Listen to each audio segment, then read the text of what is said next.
on. Hello, welcome. And also you are the most welcome since you are the first time here. We are Wonderland, but we're not the main topic here. Mariam is. But in case you would like to know more about Wonderland, just grab us by the nose. Hey, so nice to have you here. Please welcome Mariam, and she will tell you wise stuff for 30 minutes. And then we continue with the waffles, and you can ask questions and afterwards also. Thank you and welcome. Thank you. We did it. Are we still late? Yes, it went off.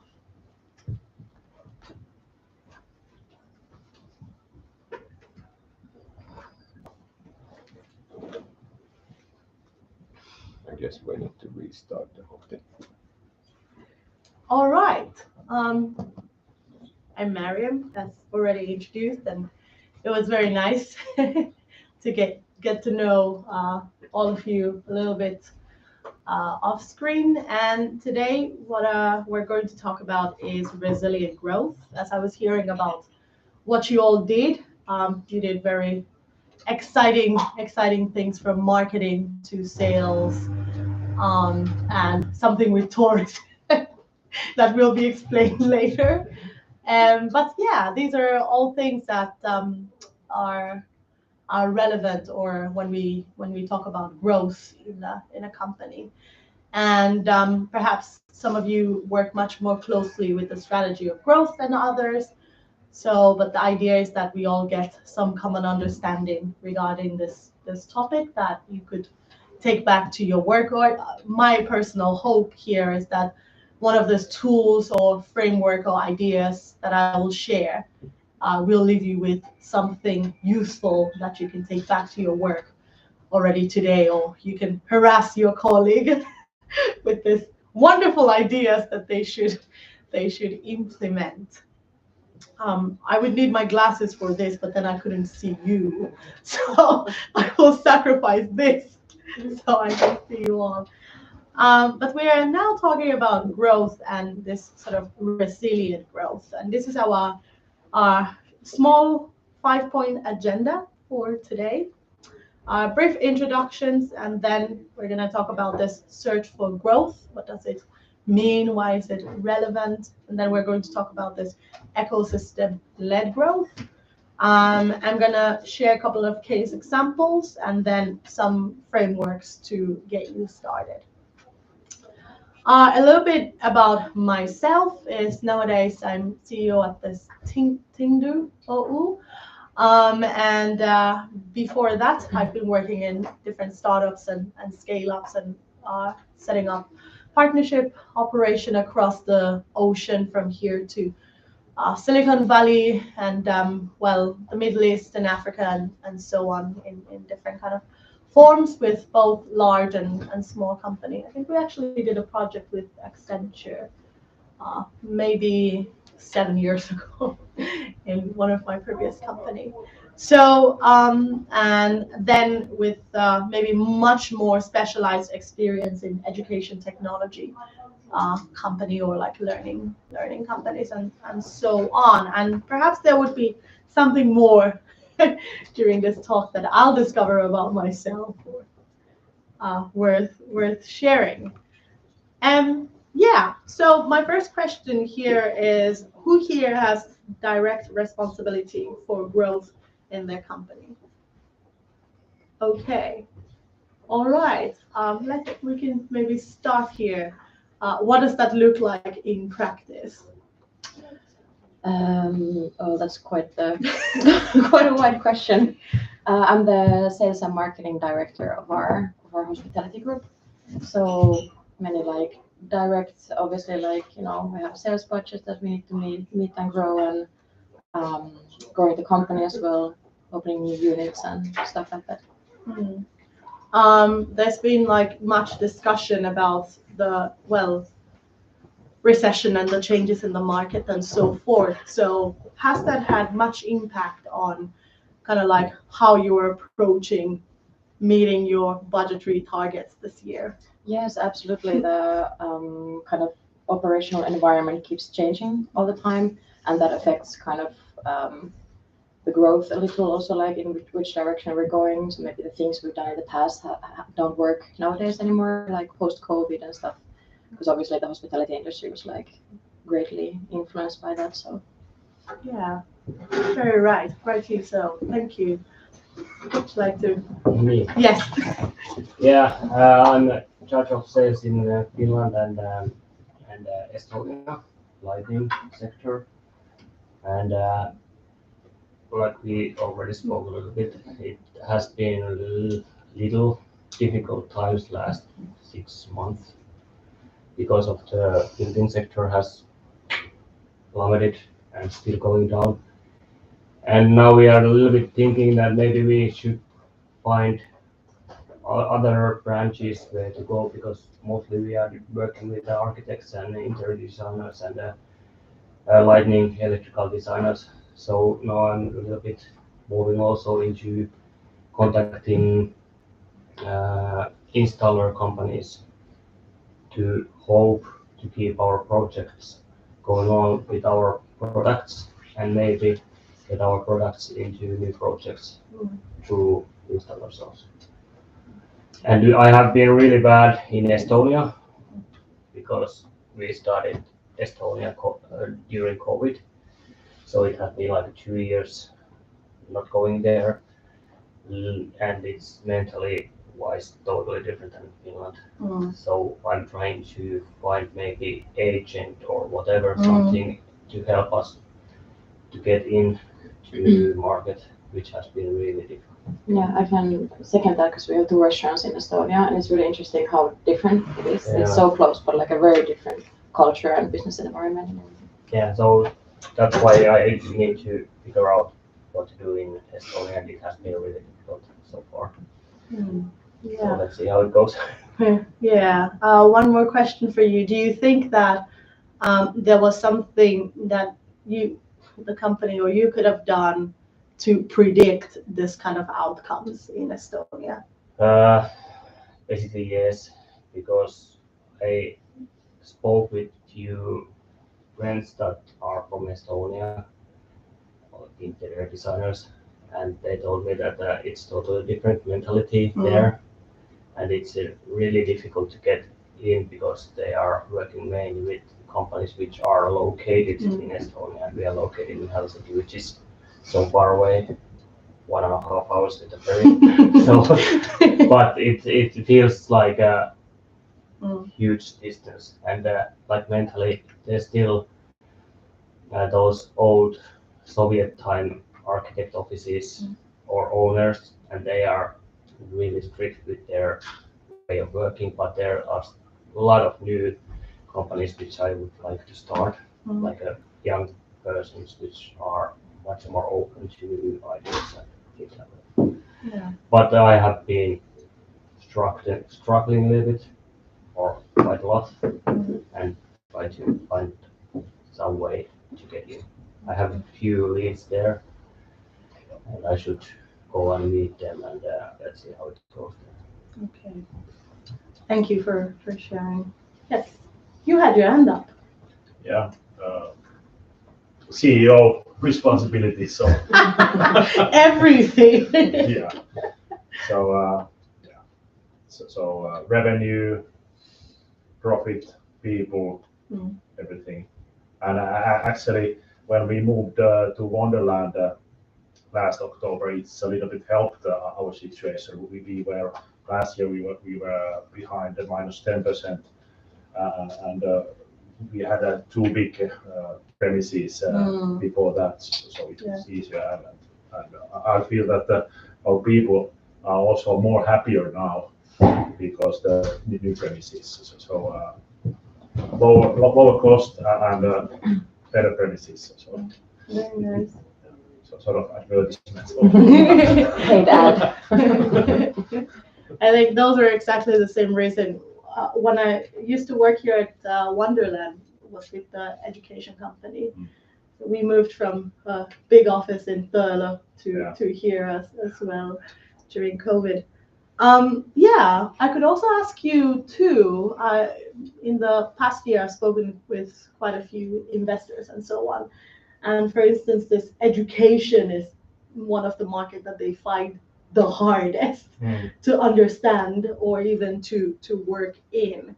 So could you share yourself that do you still see like a positive future, like growth?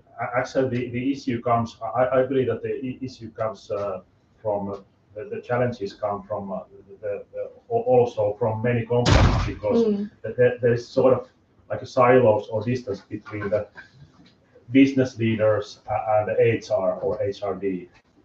So the company many times the directors not always understand that the growth needs skills and the competence and learning new things. And many times they think that it's fast make the changes. This is I think it's like the base of this whole issue. But still, this year looks better than last year. We have a visibility a little bit better than earlier. Thank you.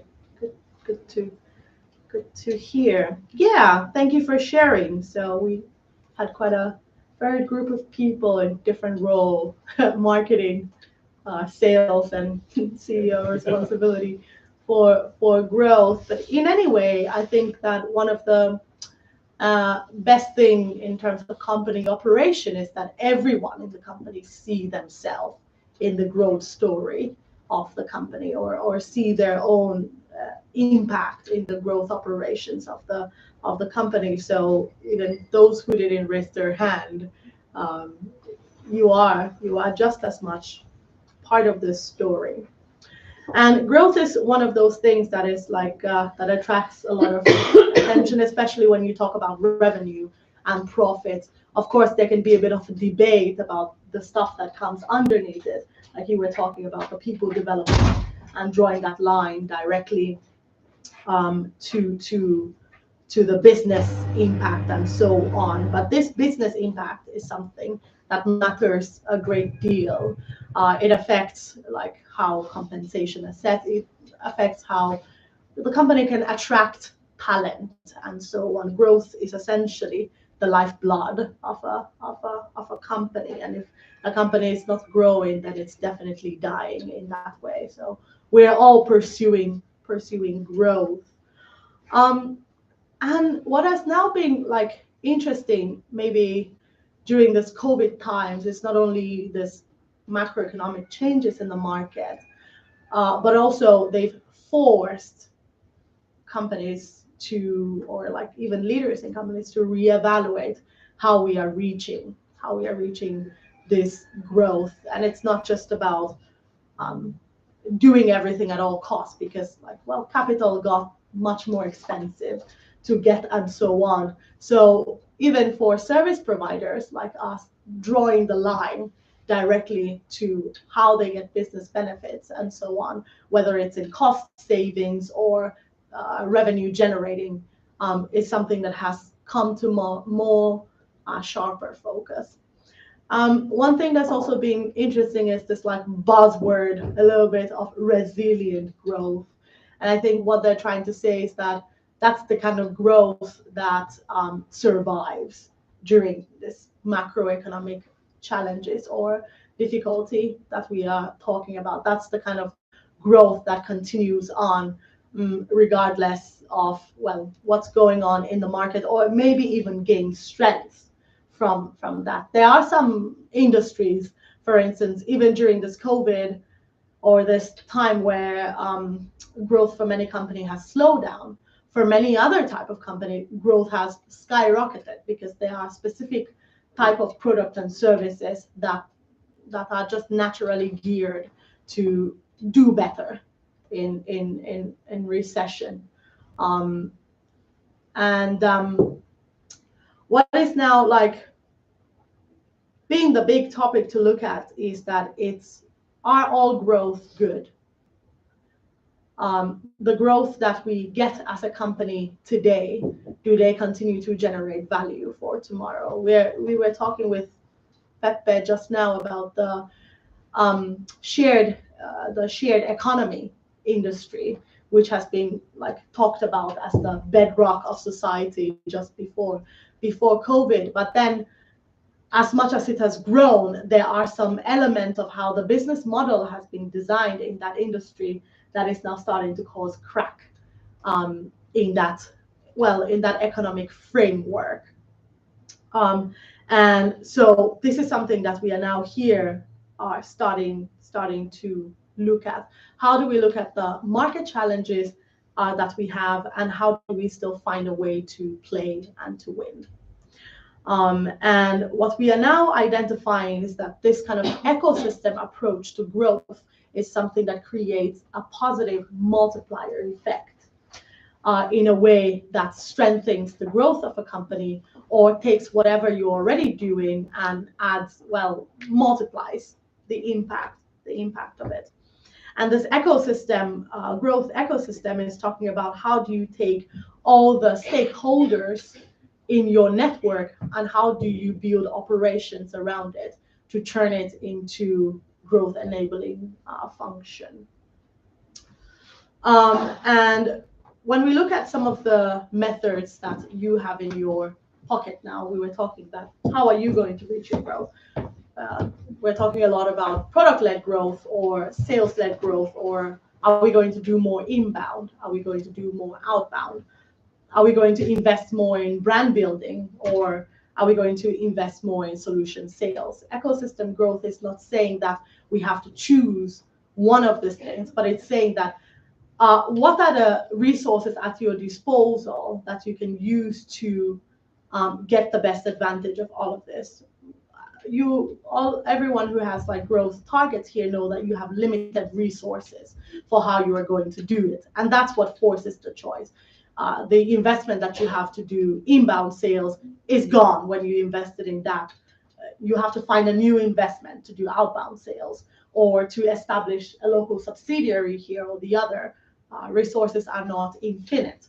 But what we are looking at here in ecosystem growth is that, is there a way that you can still get the value of the other things that you need to let go of now without extending your current resource capacity?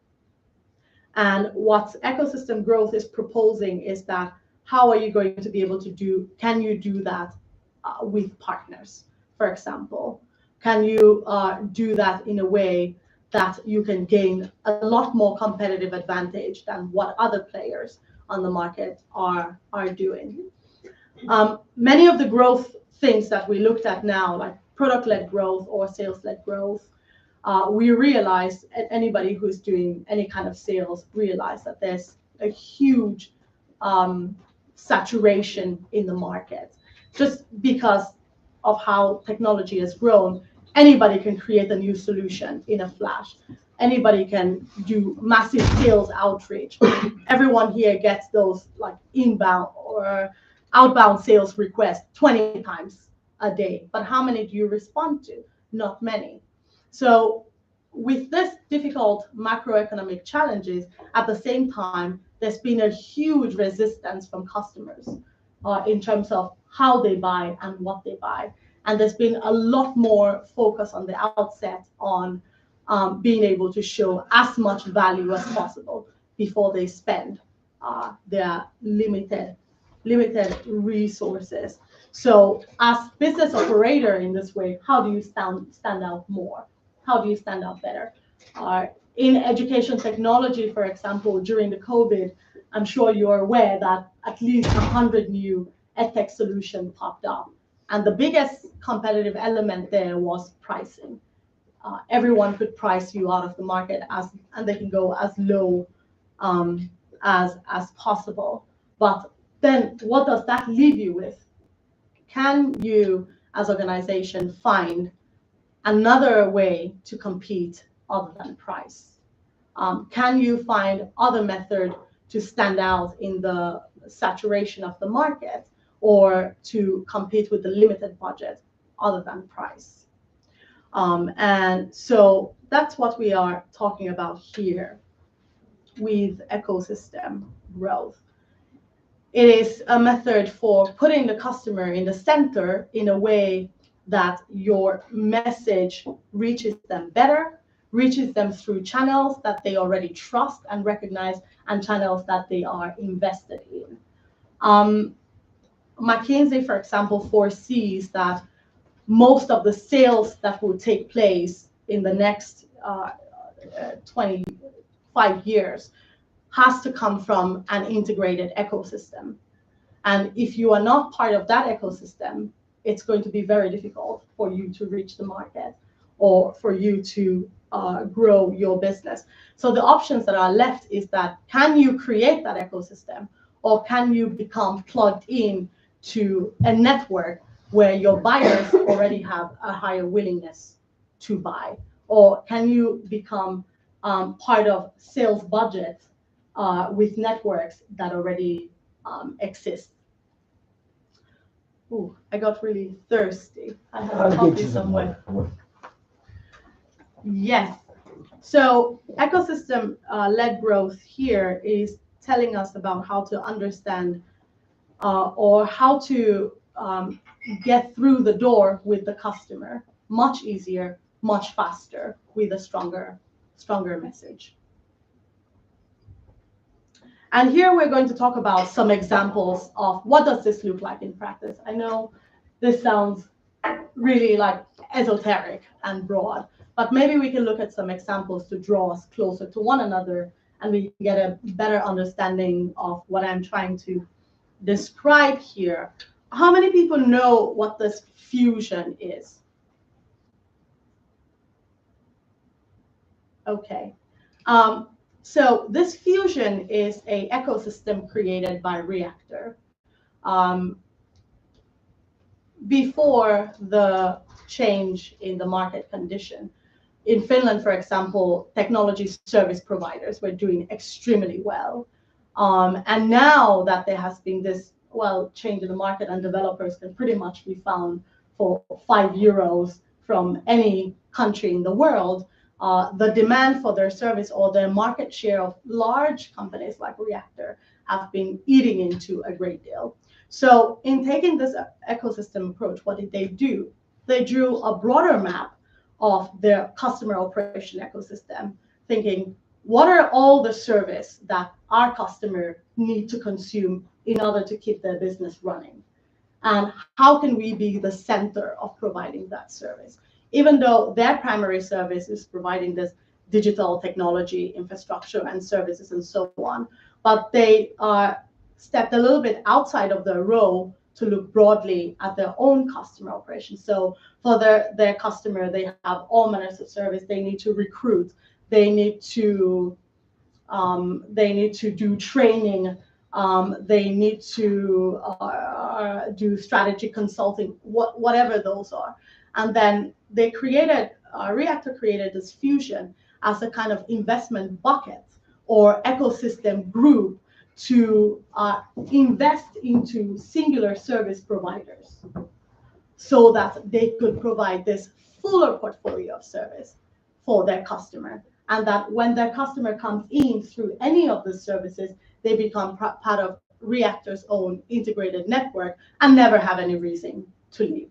So if you provide an e-learning solution, for instance, this means thinking about what are, broadly speaking, maybe you then focus on the HR function of your company. What are all the other services or all the other tasks that HR function needs to take care of? And can you build a network so that network is the point for all of the services that they offer? Or does this network exist somewhere that you can become a part of, that you can become a player in? And that means that now if you do one sales outreach, the sales outreach is dependent on how much repeated sales you can do. But if you become part of this integrated network, then, and in this network like Fusion, where there are maybe 20 other companies, that means that all the customers of these 20 companies are your potential customer. And you have a warm entry into that, and you have all these customers who are there. The trust is already built into the system for you to connect with them better or reach them better. It's in the lightning industry that you were talking about. this thinking is thinking about, does this broader ecosystem exist, that this building, this commercial building that you are connecting with, that they all belong to? Is there like a co-working space alliance, for instance, where this network exists, where naturally they have more co-working space investment that are taking place and so forth, that you become a part of?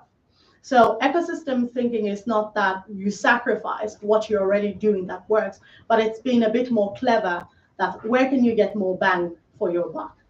If this ecosystem does not exist, do you have the capacity to build it and to incentivize people to be a part of it? Does that make sense? Yes. So that's what we're talking about, and that's what Reactor pretty much has built here with this fusion ecosystem. I think at this moment they have around 30 startups that provide different types of services. So for example, I saw that they had this training and learning consulting company, service company there, and now all the other companies in this ecosystem have designed and created course content for that service provider and to their platform.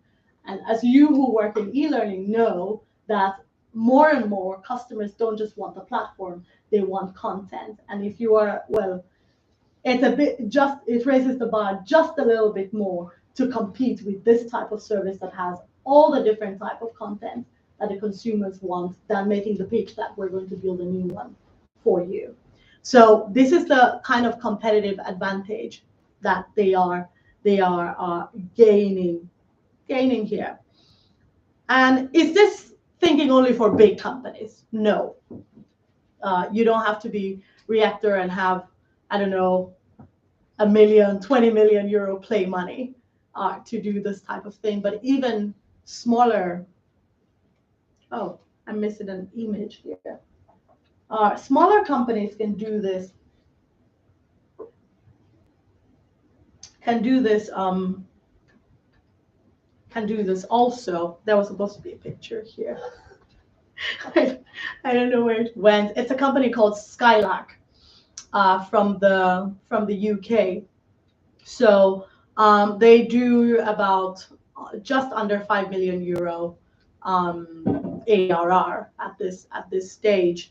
And what have they done now, because of the change in macroeconomic condition and getting the cost of capital got higher, which means that the typical type of startup growth funding that exists do not exist anymore. So they figured out that they have to find a way to build their sales organization, not in the typical way of hiring a massive sales team, which is good. There's nothing wrong with sales team. We all need them. And what they did was that they created this kind of operation map of their customer business, and then they tried to find where are the key integrations that those customers currently use that are critical to their business function.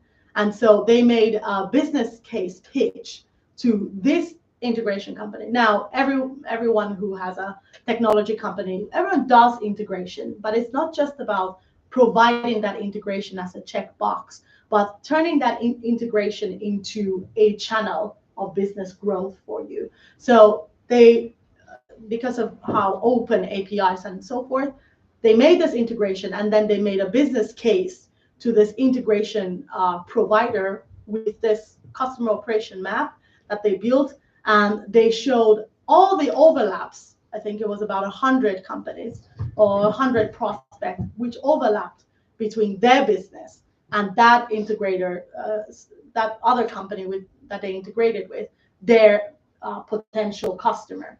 And they designed a business model for how they could do joint co-sale immediately to those customers, everything down to the exact workflow benefit that those customers get. Now, again, this is not particularly radical in a sense, but these are some of those things where many software companies fall short, which is they make the integration and they expect that the wonders of their software should be the one that is selling it. But this ecosystem thinking is saying that we're going a step deeper. We're making the strong business case, and we're ensuring that we're able to deliver on it, and we're able to incentivize this much bigger player and that much bigger player's own sales team to sell our joint collaboration, which means that for that other player, their sales team need to see that if I sell this package that we have together, it moves my own KPIs forward. And that's what we are investigating here, that if we're able to do that on the outset, that's a sales channel. So you go from having your one sales that you succeed with this integration partner. Now you have the 10 salespeople who are reselling your product, right? And that's something that keeps growing. Now imagine if you're able to do that in 10 different integration. So your business success doesn't just then rely on you being able to do well every quarter. Every other partner in your integrated network and their multiplier team also have an incentive to grow your business. Yes. Some other data source that we could look at here, if you are still on the fence about doing this, why you should do this, is that 70% of over 10,000 buyers reported that they purchased their offering from an indirect route to market. So this kind of indirect sales or this indirect channel is something that is growing and continue to grow. And it's one of those channels that we might call resilient, because in a downturn, people turn to the things that they trust. They turn to the things that are already familiar to them. They are very deeper into the network they already belong to, rather than starting to do new things. And well, we all here who work in company and buy software and services, I would say that easily 90% of us, every time that we buy something new, we talk to people other than the salespeople of that company, because we trust them and we rely on the information or their experience to influence our decision to do things. More and more companies are starting to think this way, as we demonstrated that both big and small companies, for example, again, this is like very common knowledge. I don't know if this is not known here, but like 95% of Microsoft's revenue come from this sort of ecosystem or channel network. In the previous company, we were part of this sort of Microsoft network too. So even though this kind of ecosystem thinking is very valuable and continues to grow, the real kicker is not just about doing it, but how you do it. For many companies, the first thought might be, all right, we'll hire a bunch of agencies to do resale for us. But what we want to show here is that how do you take a bit of a step back and make sure that you use the right framework to ensure that the channels that you use in your ecosystem are one that are most aligned to your business goal, your vision, because some channel partner, for example, are value diluting. I'll give an example. If you sell a solution where your product costs, I don't know, 50,000 euros for one sales, that's the minimum. And you are selling to an agency partner where their share of the deal is, or like their service that they sell in the portfolio is only 5,000 euros. There is an outsized incentive there. And the chances that they're going to be able to sell your product is very difficult, because clearly the type of customers that they're selling 5,000 deal to might find it a bit more difficult to buy an added solution for 50,000. And if their customer says to them that, all right, we'll buy you for 5,000, but this 50,000 tool that you are selling to us on top of this is too expensive, then that agency is going to drop your tool and find them something cheaper. That's just how things work. So what we want to make sure that we do is to use the right, well, at least this framework that I'm sharing is how do you map out and identify exactly these type of right channels that you can either enter the ecosystem or build an ecosystem around to deliver on the objectives that you want to reach. Yes, I've talked quite a lot. And now here I have another question, which is that, is anybody here currently planning or working on this partner motion for their growth objectives this year? No. May I ask why not?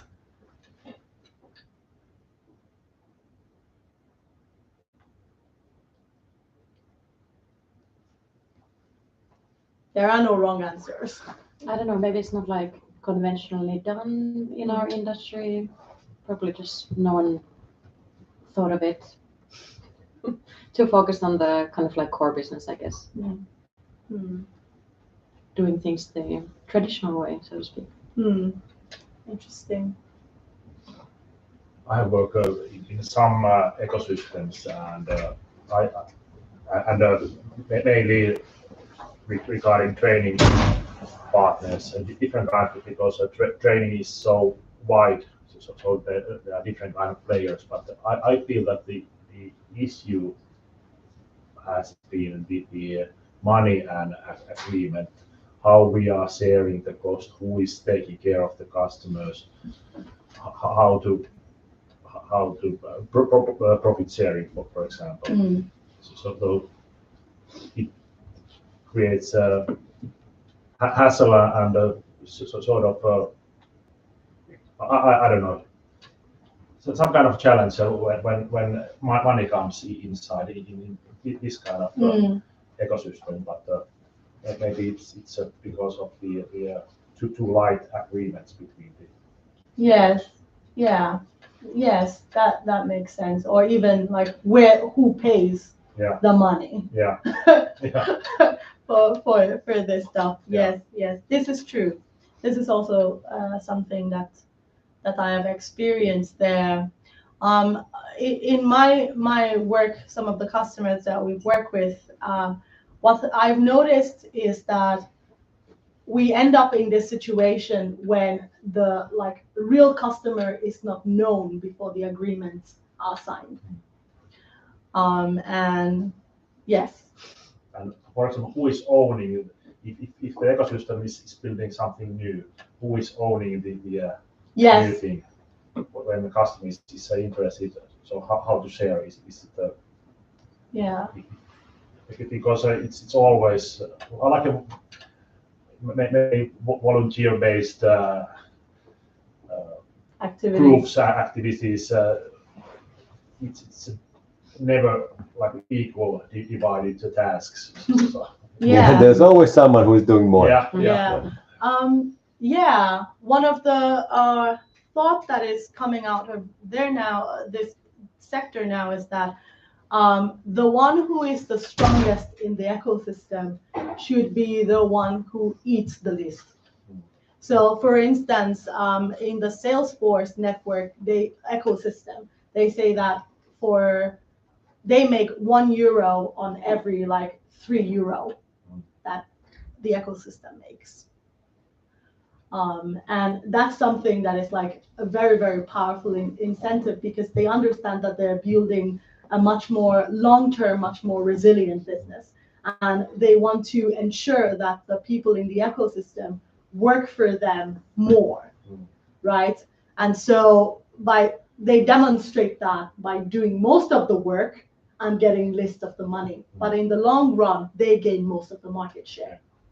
Yes, because then they have more service providers who provide value-added services to their customer. Now with this kind of decentralization that has taken place, where there's one software solution for every tiny thing, a big part of the challenge for many companies, how do you integrate all of this together?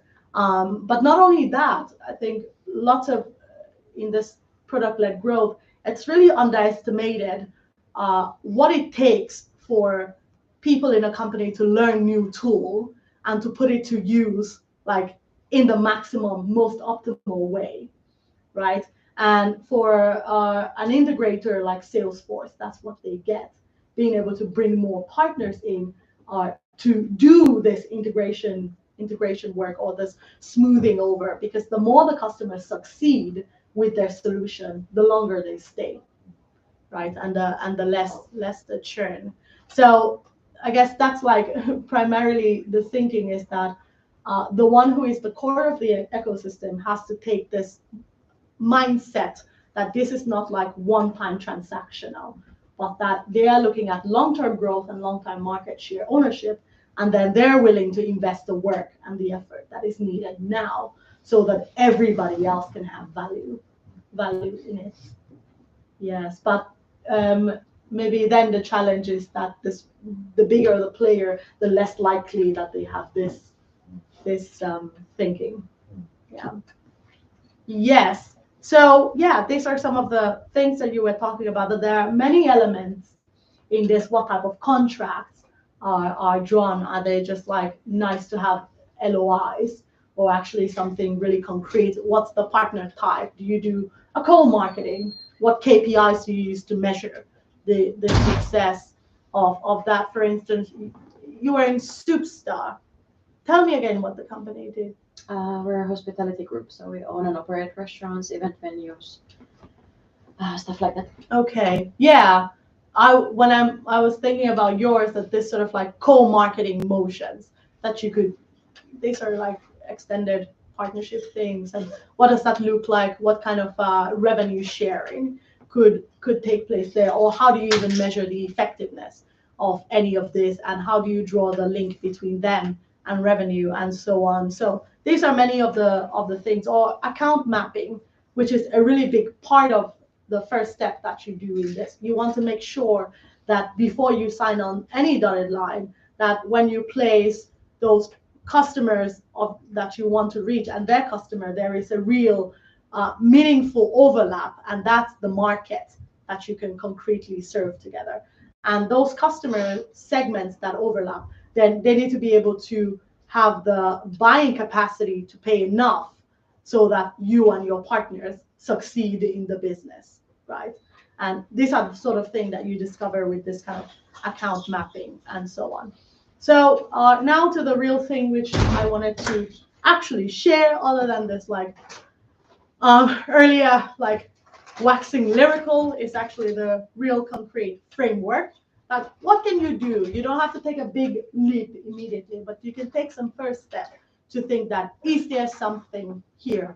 Is this where your growth can be found? So one of the first thing is like setting this very clear strategic objectives. Maybe you want to enter a new market. Maybe you want to increase customer reliance on your tech ecosystem, which is the thing that Reactor was trying to do. Or do you want to increase the value of your brand in the market? Or this number 3 I actually really like, because this is something that we faced quite a lot with many in my previous company, is you want to resolve an internal ICP conflict. Most people who work in sales and marketing will know that one of the biggest challenges, like narrowing down which ICP, or that's the ideal customer profile. And it's worse for you in EdTech, because everybody can be your customer. You can use your training solution in anything, in construction training. I mean, the industry options are like huge, and then the use case, will this be used for internal training? Will this be used for external training? And for each of this ICP, there is a whole different ecosystem at work there. If you talk about the healthcare industry, the kind of like internal human resources software that they use are quite different. And the type of things that they do with learning, do they do a lot of deep learning or very surface learning? If you work in product training, that's a whole nother thing. So choosing which ICP to pursue, I found, for instance, in EdTech to be very always like a bone of contention, because everything can be pursued. And so this kind of partner motion is one of the way that you could tackle that challenge. So in HubSpot's case, for instance, when they just started, they wanted to be like the very serious software for marketing use, which they are now, which they went so much. Then how much time do we have? Hey, Okay. you were so interesting. We went the time. We passed the time, but Okay. no worries, no worries. I'll try to wrap this up in 10 minutes. Yes, but I really liked this HubSpot's case challenge. So they had two customer segments. They had the so-called medium Marys and small Sams. And this medium Marys were like this medium-sized companies with actually like serious sales and marketing team and technical teams who were responsible for stuff. And then the small Sams were like small businesses where the CEO is the one who's running the HubSpot and all the marketing tools and so on. And for their product roadmap, anybody who's dealt with product roadmap here know that those two segments are a big challenge because you have the much more serious users who are very educated, much more knowledgeable, and they demand like much more technical features in the product. But then the small businesses, they want the simplest things possible because they're not marketing experts. They just have the things that they want to do. So they have to make a choice. Now you could say, well, choose one and live with it. At the same time, there are competitors who are nipping at their butt because if you take the medium ones and leave the smaller ones, those competitors will enter the market exactly with that pitch that we can sell to the small individual entrepreneur, and then they will eventually grow up to eat into your market. So what they figured out that they would focus primarily on this medium Marys because they wanted to build a very powerful technology, and they would invest in this partner network of integration to service whatever it is that whatever feature that they don't provide. And anyone who uses HubSpot know that they have a very sophisticated network of integrations and solutions and so on. There is almost no plugin or added tool that you want to add to your HubSpot that you couldn't find if you wanted to. And then for the small Sams, they decided to outsource that sales and marketing to other agencies to sell them. And what they did in the middle was that they started producing training content so that those people could find guidance for what they need, and they didn't have to burden their customer support or their technical team. And we can see now that, for instance, this kind of knowledge building that they did has become a very massive training and learning academy. And so arguably anybody who works in marketing has to collect those like HubSpot certificate like Thanos ring or something, right? So this is one way that they were able to resolve that, grow their business phenomenally, and gain massive market share in the market. Any challenger to HubSpot will have a really huge difficulty catching up because it's not just that customers are using their product, but finding skilled people who can use your HubSpot is a lot easier to reach. So the chances that a company would sacrifice that for another software that they have to train everybody on how to use it is really low, right? So this is one of those ways that you can use it. So you need to determine what your objectives are very clearly. And then the second one, which this picture should really load because it's the actual tool here. Let's see. Is this kind of a customer operations map. And here I've shared two examples of what it looks like for one HR operation of a healthcare company. So if you sell services, for example, to the HR department in healthcare company, this picture was supposed to show their full operations map. Let's see if I can restart this. It's supposed to show their full operations map, so you can start seeing what type of partners you could select in that. And then the second picture was showing the operations map of a security department of large Fortune 500 companies. So if you are a company that provides services to them, this shows you what that broad operation looked like and who could be a much more fitting partner for you to engage with here. So for example, last example is a security solutions company might find that when they do this map, working with large data infrastructure company as partners was much more better for them than agencies, because these companies that build this big technology infrastructure, cybersecurity is a risk to them succeeding in their business, because everyone is a little bit afraid of all the hacking and the security risk and so on.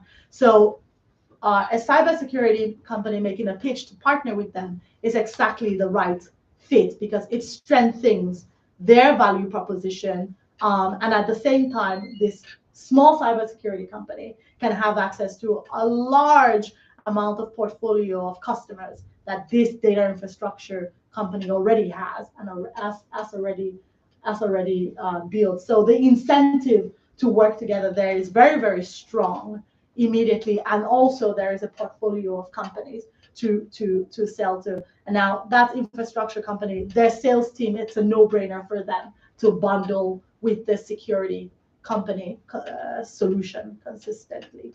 Yes.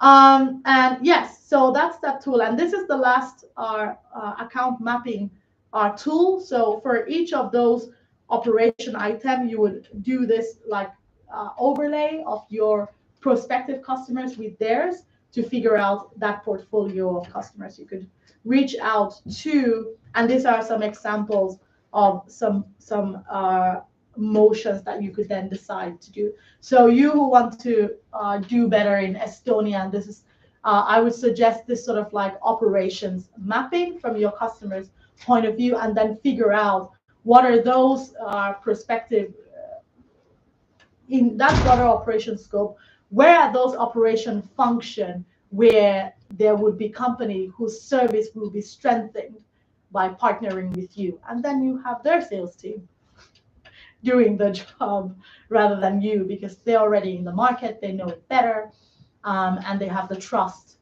of the market, which is seeming to be a big challenge here. I'm happy to share these tools with everybody.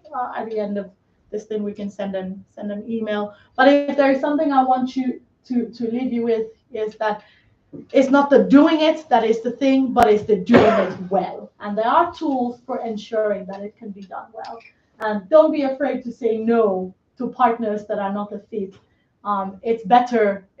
It's not like cost zero. It's actually cost minus 50, because for every wrong partner that you have, that is like resources that is stealing from you from being able to do it well. And worse, it's creating this kind of fatigue in your organization where people see that it fails, and then the motivation to do it again is lost. So say no. Success is predicated on strategic investment and brutally focused execution. And with this few words of mine, I will now stop talking for us to have waffles and questions. And we can we can continue the discussion while baking the waffles. Yes. The ovens are on, just DIY and do it wisely and with the strategic mind. Thank you so much. Yes. Thank you. Thanks. Thank you.